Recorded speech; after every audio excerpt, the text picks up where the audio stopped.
Muy bien, chicos. Pues bueno, vamos a tomar un resumen de lo que hicimos las últimas dos clases con el doctor Arturo. Recordamos la forma de la función de la ejecución, la parte de la ejecución que depende de phi. Y bueno, esta pues es simétrica, ¿no? En realidad, con respecto al origen esféricamente.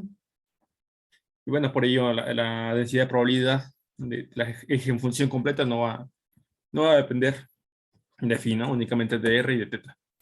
Entonces, bueno, vamos a explorar cuál es la dependencia de la densidad de probabilidad con respecto a a los dos números cuánticos ML y L, ¿no? No es principal, iba a decir. Y bueno, aquí el doc ilustró algunas gráficas, digamos, de cómo sería la forma de los diferentes valores, ¿no? De L y de ML, viendo que precisamente mucho de las partes que lo componen, pues alinean mucho con el eje Z, ¿no? Más tarde veríamos la explicación un poco más formal de cómo es que sucedía esto. Vimos precisamente que con L igual a cero y ML igual a cero, pues tenía una simetría esférica, eso independientemente del número cuántico principal, ¿no? Y bueno, vimos precisamente que mientras mayor sea la L, pues se va a ir, digamos, aplastando más en el eje Z, ¿no? Lo comentó muy detalladamente el doc. Incluso aquí es un toroide, ¿no? Ador. Entonces, bueno, para n igual a 1, L igual a 0 y ml igual a 0, pues no depende ni de phi ni de teta, ¿no? Entonces, bueno, solamente sería una función radial. Y bueno, como les comentó el doc, pues conforme se vaya incrementando la L y la ML, pues estará siendo más aplastado, más concentrado en el eje Z, ¿no? Entonces, bueno, aquí resumo un poco algunos enunciados que dio el doctor, un poco importantes para estudiar precisamente estas funciones de probabilidad, ¿no? Entonces, bueno, estas densidades de probabilidad existen en superficies nodales, resultado de las funciones de ondas estacionarias en una partícula enlazada, ¿no? Recordemos que tenían varios nodos en la función dependiente de R, y bueno, aparte de la función dependiente de R, tenían varios nodos y pues precisamente eso se ve también reflejado en la densidad de probabilidad, ¿no? No es posible demostrar que estas densidades existen como tal debido a la presencia de estados generados, ¿no? No hay, digamos, forma experimental de comprobar que sea así debido a que existen va- varias, eh, varios estados que comparten su, su, su energía, ¿no? Entonces, bueno, en realidad al explorarlo así, pues se confunde un poco cuál sería la probabilidad de cada una y pues no es sencillo, ¿no? Verlo fuera del, digamos, el rubro matemático. Entonces, pues queda ahí, ¿no? Un poco. Por lo anterior, solo podemos medir las densidades de probabilidad promedio de las funciones que son degeneradas. Siempre tendrán una geometría esférica, es decir, la suma de todas las probabilidades, digamos, con el mismo número cuántico principal, por así decirlo, pues van a sumar en total una geometría esférica, ¿no? Incluso ahí el doc hizo un ejemplito y lo gráfico, ¿no? Y bueno, precisamente tiene una geometría esférica la suma, ¿no? Existe un potencial con simetría esférica. Si existe un potencial con simetría esférica, las propiedades del átomo no tienen una dirección preferencial. Precisamente, ¿no? Al tender este potencial una geometría, digámoslo, simétrica con respecto al origen, pues no hay nada que esté especialmente afectado, ¿no? Pero en presencia de un campo eléctrico externo, lo anterior cambia. Si ponemos un campo eléctrico aquí, pues precisamente, ¿no? El átomo en principio se va a alinear, pero bueno, al final de la clase veremos que va a ser precisamente el dipolo magnético se va a alinear en contra, ¿no? Digamos, de un campo magnético B, o dependiendo si es un campo eléctrico, pues también va a alinearse de una forma, ¿no? Entonces, bueno, precisamente esto va a cambiar debido a la presencia de un campo eléctrico y existe una dirección preferencial. Si esta dirección preferencial existe, pues se le va a asignar el eje Z, ¿no? De no haber dirección preferencial, el eje Z es arbitrario, no va a tener mucho peso, digámoslo, en nuestro tratamiento cuántico, pero bueno, precisamente va a seguir ahí y esto del enunciado quiere decir que no necesariamente la eje Z tiene que tener una dirección preferencial, ¿no? La presencia de un campo eléctrico externo uniforme remueve parte de las degeneraciones, pero sigue sin haber dependencia de fin, ¿no? La presencia de un campo externo no uniforme lleva a direcciones preferenciales extra y rompe la simetría axial.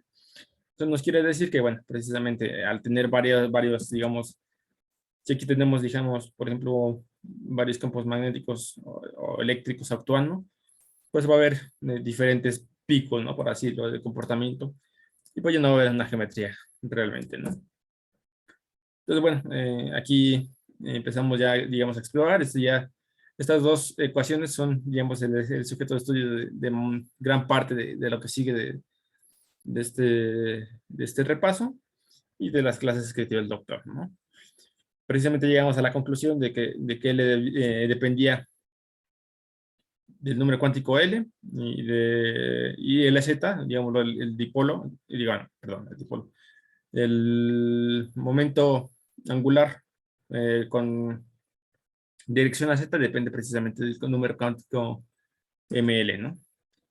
Entonces, bueno, si ML es igual a L, pues precisamente estas van a ser muy similares y bueno, va a haber una pequeña variación de más uno para que tengan exactamente la misma forma, ¿no? Entonces, bueno, conforme se vaya haciendo más grande L, pues estas similitudes van a ir acrecentándose, ¿no? Y precisamente esto es lo que provoca que cada vez esta parte, la parte con respecto a Z, tenga mayor peso, ¿no? A medida que la L se incrementa. Entonces, bueno, eso no significa que la orbital del electrón será cada vez más cercana al plano perpendicular de Z, ¿no? Justamente. Y aquí, bueno, déjenme mover tantito las cámaras. Aquí, pues, presento precisamente digamos, la ilustración del iceberg que presenta, digamos, las densidades de probabilidad tridimensionales, ¿no? Para diferentes valores de los números cuánticos principales. ¿Vale, chicos? ¿Alguna duda hasta aquí? No, todo bien. Todo bien, Iván. Perfecto, muchas gracias, chicos. Bueno, recordando precisamente que aquí en la ilustración, pues se ven las partes un poco más claras, en donde hay nodos radiales, ¿no? Nodos de densidad, ¿vale? Y bueno, a partir de aquí empezamos lo que sería el estudio del momento angular orbital. En la mayoría de las circunstancias, la componente Z del momento angular orbital y su magnitud permanecen constantes, ¿no? En sistemas microscópicos. El momento angular es la cantidad dinámica que describe sistemas tridimensionales. Precisamente mencionaba el doctor que el tener, digamos, esta medida, pues nos asegura o nos quiere decir que estamos tratando con algo tridimensional, ¿no? No podríamos ocupar un momento angular si se tratara de un ejercicio o un potencial 2D, ¿no? O incluso un potencial de una sola dimensión. Y bueno, recordando aquí precisamente cuál sería la ecuación para el momento angular de clásico, pues sería precisamente esta. Y bueno, retomando cuál sería el operador del momento, por ejemplo, en X, pues tendríamos precisamente que es menos I por H barra, por, digamos, la derivada con respecto a X de nuestra ejecución, si fuera el caso, ¿no? Entonces, bueno, haciendo, digamos, este, este producto vectorial, pues obtenemos precisamente cuáles serían las componentes, ¿no? De nuestra LX, LY y LZ, ¿no? Nuestros operadores. Entonces, bueno, esto precisamente está en coordenadas cartesianas y al convertirla en coordenadas esféricas, pues nos quedan estas tres expresiones, ¿no? Y bueno, podemos, digámoslo, a partir de eso, desarrollar cuál sería nuestro operador de L al cuadrado, ¿no? Nos queda precisamente esta expresión, esta de aquí, después de un desarrollo que se aventó Doc bastante detalladamente.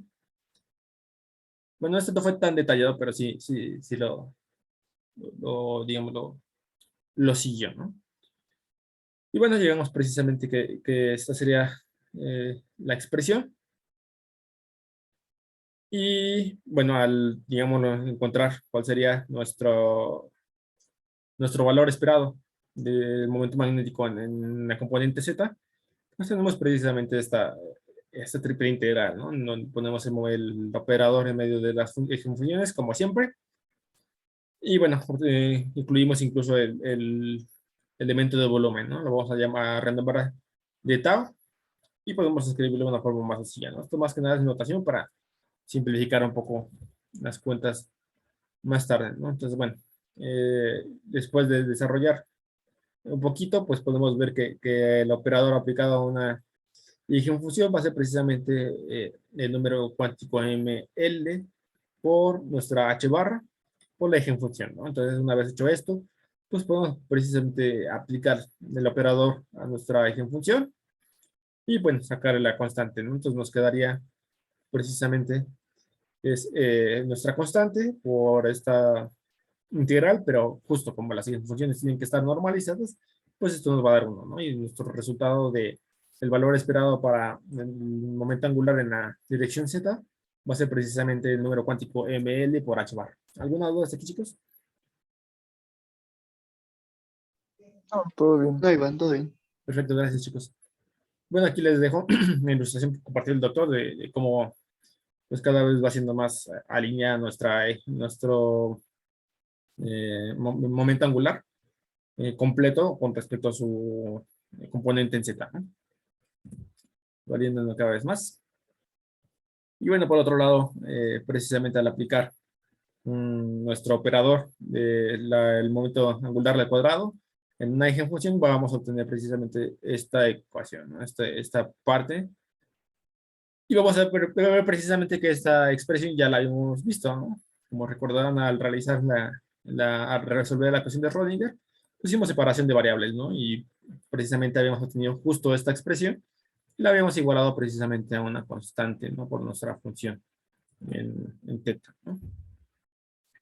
Y bueno, precisamente al sustituir esta parte de la ecuación, por lo que habíamos visto anteriormente, pues tenemos precisamente esta expresión, ¿no? Que justo al agrupar estas partes, pues va a ser precisamente la función, ¿no? Como habíamos visto anteriormente, ¿no? Entonces, precisamente vamos a tener que, al operar nuestro operador momento angular al cuadrado, por nuestra función vamos a tener que, precisamente esta va a ser una constante que depende precisamente del momento, del momento del número cuántico L, ¿no? Nuestro número cuántico magnético. Entonces, bueno, justamente ya al realizar nuestro valor de expectativa, pues vamos a tener precisamente una vez más que va a ser una constante por nuestra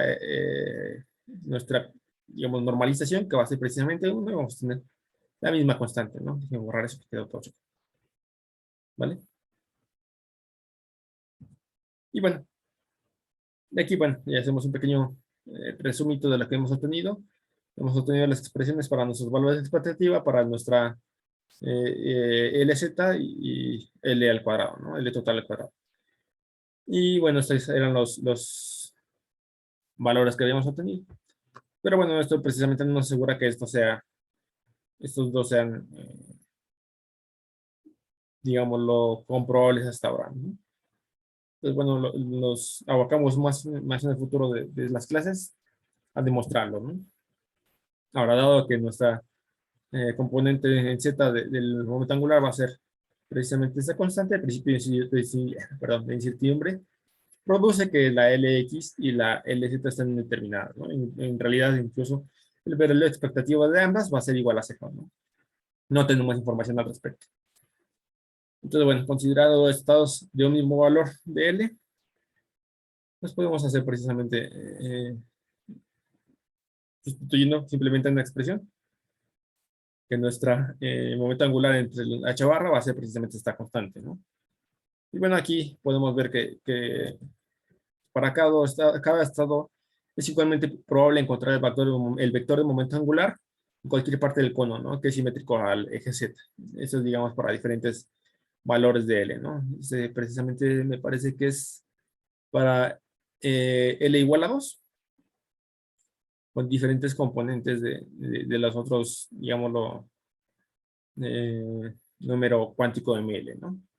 Para ML igual a 0, podemos tener precisamente que está en el plano.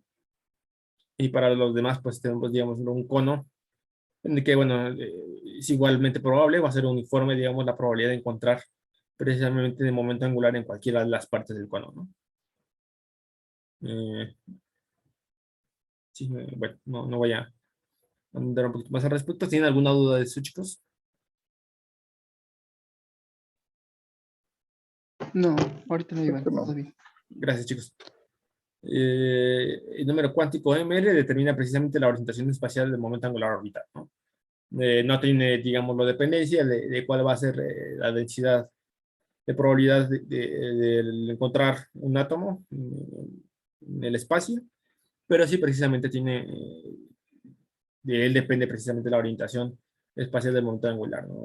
Digámoslo, es una de las contribuciones más fuertes que tiene el número cuántico ML, y precisamente por eso es el número cuántico magnético, ¿no? Y creo que hace rato le llamé a él el número cuántico magnético. Me siento, chicos, ahorita que lo pienso un poquito. Y bueno, para probar la velocidad anterior, probemos precisamente que LZ al cuadrado es igual a LZ, el valor de expectativa de LZ al cuadrado va a ser igual al valor de expectativa de LZ al cuadrado. No sé si se entiende bien dicho así, pero bueno, creo que entiende. Entonces, bueno, precisamente LZ va a ser igual el valor de expectativa de LZ al cuadrado, va a ser igual a aplicar dos veces el operador sobre la función a la derecha del operador, pero precisamente como es una constante, pues simplemente salen, ¿no? Y al ser al estar normalizado, una vez más es 1, una vez más es igual a 1. Y bueno, va a ser precisamente MLH al cuadrado, ¿no? Y bueno, digamos, como teníamos que precisamente el momento angular con respecto al eje Z va a ser igual a MLH, pues precisamente al valor al cuadrado vamos a tener esta igualdad, ¿no? Dime solito, chicos. Entonces, bueno, ahora recordemos que precisamente, ¿no? Son funciones del operador LZ, ¿no? Estamos operando sobre una función, una función, y vamos a obtener un valor por la función, ¿no? Igualmente para el operador L, pues una vez más vamos a tener una constante por la función, ¿no? Entonces, dice el doctor que tiene un carácter general en el sentido que pueden obtenerse funciones, ¿no?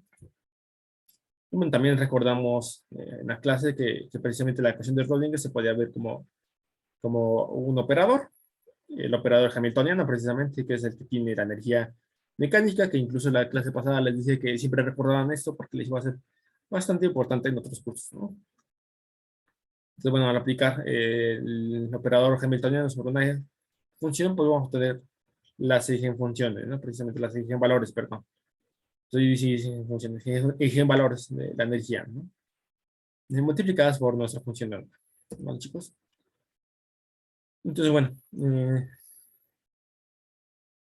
el X y el Y no obedecen condiciones de cuantización y no tienen valores precisos, precisamente porque no podemos utilizarlos como operadores y no vamos a tener precisamente eigenvalores, ¿no?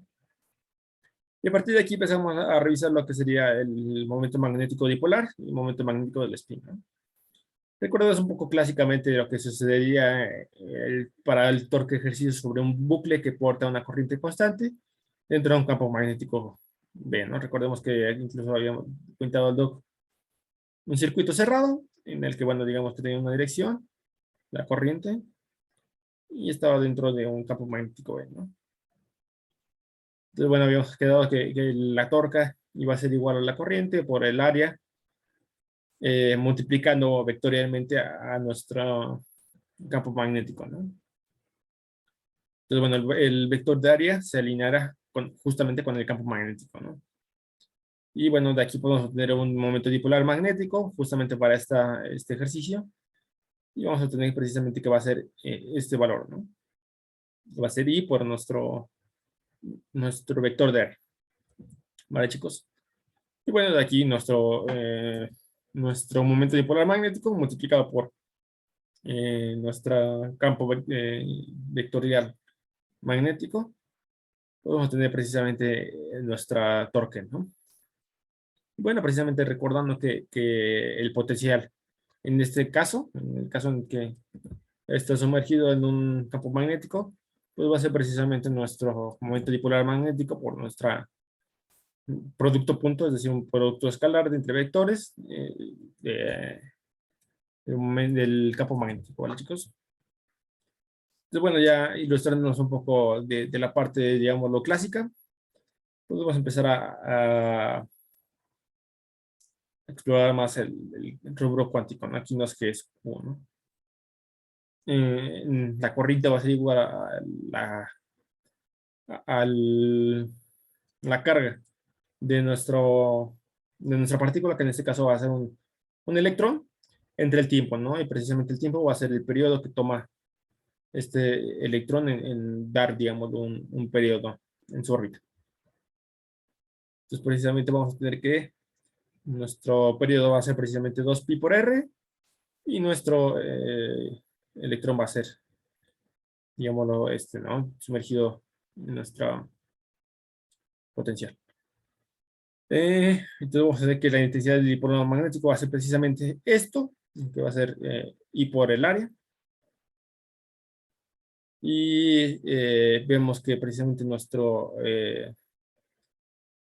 dipolo magnético entre nuestro momento angular va a ser independiente de la órbita, ¿no? Y renombramos incluso aquí el magnetón de Bohr, que nos comenta el doctor, que va a ser relevante más tarde en lo que vamos a ver en el curso. Yo les digo así porque precisamente no sé hasta dónde vamos a llegar, pero sí, tiene relevancia, ¿no? Cuántica y diferentes, digámoslo, expresiones futuras. Entonces, bueno, vamos a tener también un factor orbital G igual a 1 y bueno, lo renombramos así. Utilizando precisamente nuestro dipolo magnético, lo podemos utilizar como estas constantes por nuestro momento angular, ¿no? Sustituyendo el valor del momento angular, tenemos precisamente esta expresión, ¿sí?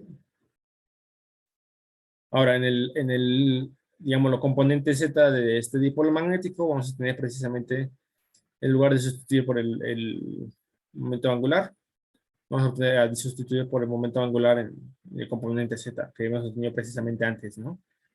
Y bueno, se nos va a hacer precisamente la H barra, porque recordemos que la Z es igual a H barra por nuestro ML, ¿no? Entonces nos va a ir y nos vamos a tener, precisamente vamos a quedarnos con esta expresión, ¿no? Y precisamente el hecho de que tenga un signo menos significa que es antiparalelo a la L, ¿no?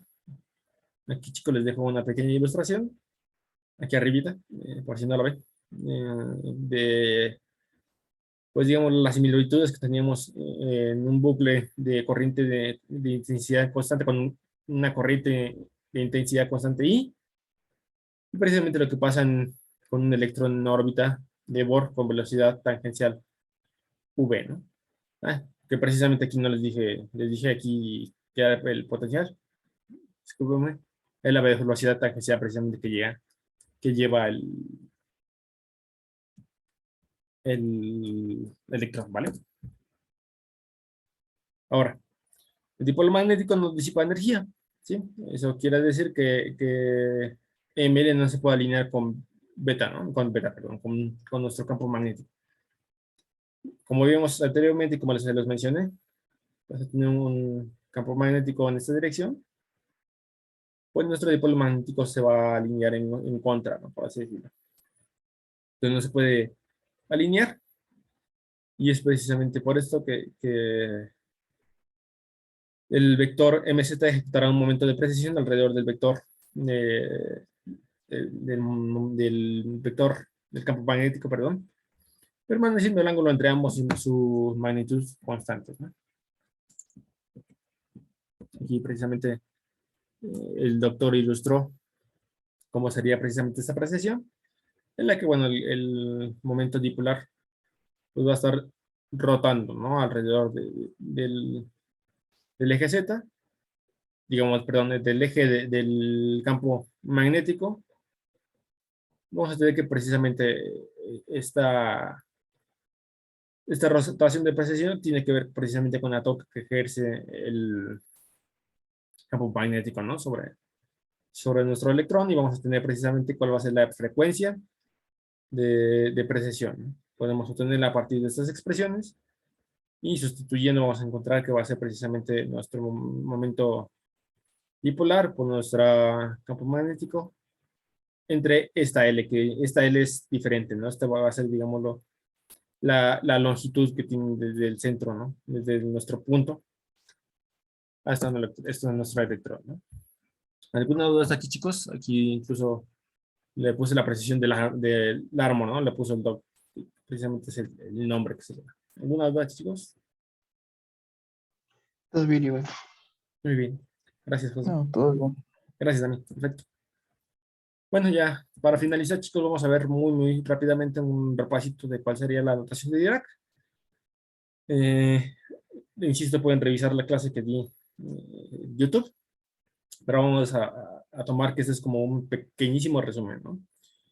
Entonces, bueno, precisamente nuestra notación va a ser la notación bracket, precisamente porque si tenemos esta notación en el que nuestra, digámoslo, al tener un piquito hacia la izquierda, por así decirlo, un poco informalmente, con digámoslo, un vector dentro de un espacio vectorial, pues lo vamos a llamar Bra, ¿no? Y al tenerlo precisamente hacia la derecha el piquito, va a ser llamado ket, ¿vale?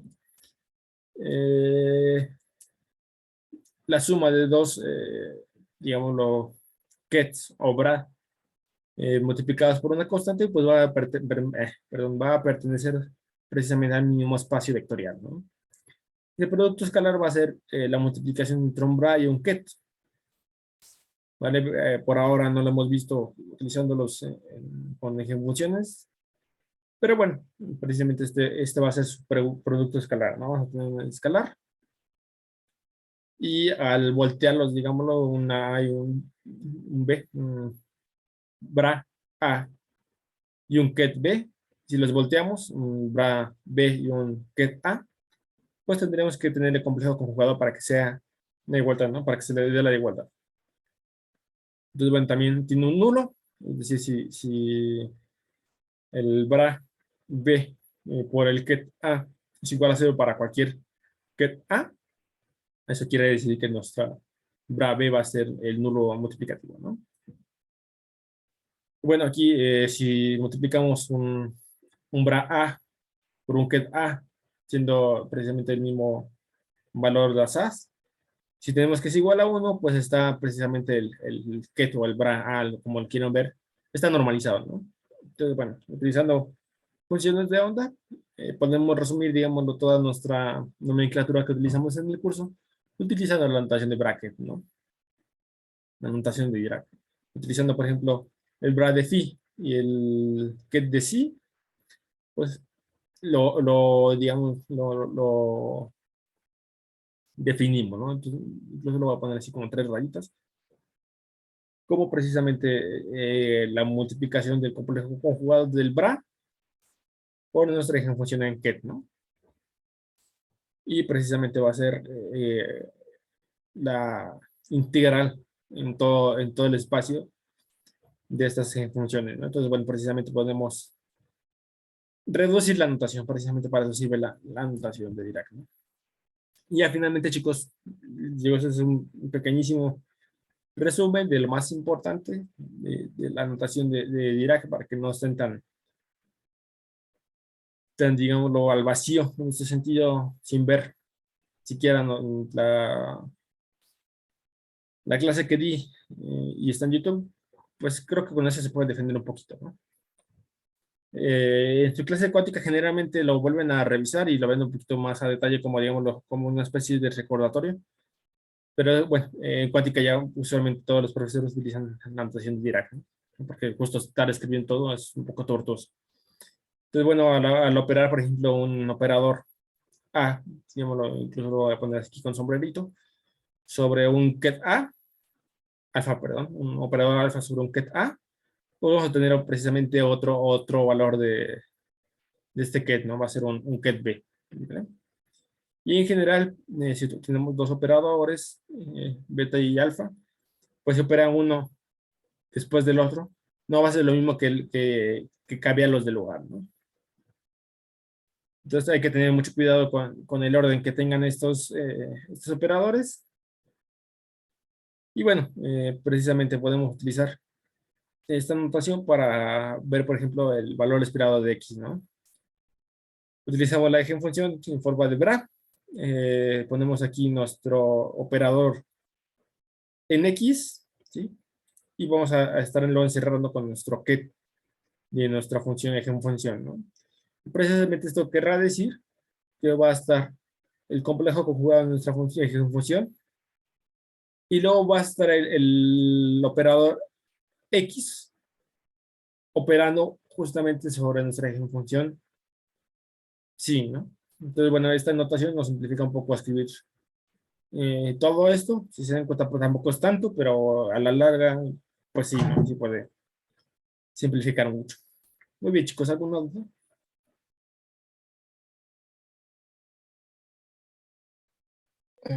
Creo que todo bien. Muy bien, Daniel, muchas gracias. Sí, todo bien. Muy bien, chicos. Pues bueno, esto sería todo por hoy. Y me voy a terminar de grabar entonces, ¿vale? Si es que me deja esta cosa.